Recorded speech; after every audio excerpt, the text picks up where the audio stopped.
So yeah, just explain your personal situation with HS2 then. So what's going on? Is it saying it's kind of ruined your life? What's happening?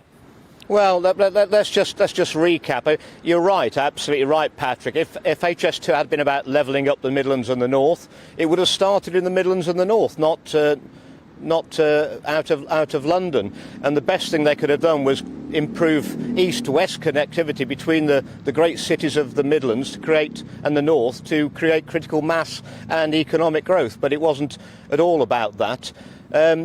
Personally, I think I'm the only MP who had to sell his house to HS2. I've been through the process of how HS2 acquire property. I used consultants because, being an MP, I didn't think it was right for me to deal direct with HS2. But the system works that when they are going to buy your property or land or business, they give you a list of 10 authorised valuers. They're all pretty much big firms from London. Not local at all with any local knowledge. You choose one, HS2 chooses one, they both come out to your property, they do a valuation, and if they're within 10%, they split the difference, and that's the price you'll get. But if you look at the psychology of that, they'll only ever work on average for a property owner once. You're choosing them at random, you don't know them from Adam, you've got no relationship with them. But clearly, if they put low prices in, they've got a chance of being picked by HS2 every time. So clearly, the psychological pressure on those valuers is to lower the prices so that HS2 picks them every time, because they're going to choose the people who put the low prices in, not the high prices. And I explained all that to successive ministers in charge of HS2, and they didn't come back to me. I'd paid 2.1 million for the house in northwest Leicestershire in 2011. I'd paid £100,000 for the stamp duty. I'd paid 110,000 stamp duty. I'd paid £100,000 for the fixtures and fittings. I'd improved it by another £100,000. The property owed me over 2.4 million. And 4 years later, I was given 1.89 million by HS2. So they did me out of, £500,000 after tax. Yeah. I mean, I've spoken to people all along. It runs through the proposed route that'll never get built. For 10 years, has run through northwest Leicestershire, from one end of the constituency to the other, 20 miles. It's affected thousands of properties and thousands of property owners.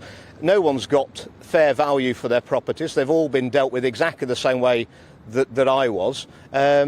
And it's an absolute national scandal. Look, Andrew, the project has always been running out of control. Can I just say, yeah, on this, I actually really seriously do think that this is something that's going to rear its head in a big way. And a lot of people, I think, are going to be very glad that you're talking up about it and that you've actually come out and revealed your personal circumstances. For a bit of context, I know personally that businesses in Manchester, for example, were put under CPOs, and that there's massive issues there with them. This has affected people's lives big time, and crucially, it's cost a lot of people a heck of a lot of money. I just wonder can people sue if this doesn't go ahead? I mean, it's like someone has reached into your life and gone, right, we're gonna take this amount of money off you, and then that thing doesn't happen. I mean, it's almost theft. It is, and it's caused a lot of grief to a lot of people in my constituency. It was the biggest complaint that people had in my constituency for a decade. It stopped the regeneration of Measham, one of my most deprived communities. We would have had the canal brought back to Measham and 400 new houses built to fund it in the middle of the village, with a wharf for the barges to turn round, shops and cafes. That would have been delivered 10 years ago if it hadn't been on the route for HS2. It stopped factories being built. It basically sterilised the width of a football field all the way through my constituency, and lots of jobs and houses and opportunities have been lost. And it's caused an immense amount of stress to people who will never have to sell their house. People have actually gone to their graves in my constituency worrying about something, which I always told them, don't worry about it, because this is actually never ever going to happen, and it won't be delivered. It's been declared, the whole project's been declared undeliverable, and the farce is to try and save money on a project that's ballooning from 32 billion to 160 billion in cost. Yeah. They've cut chunks off.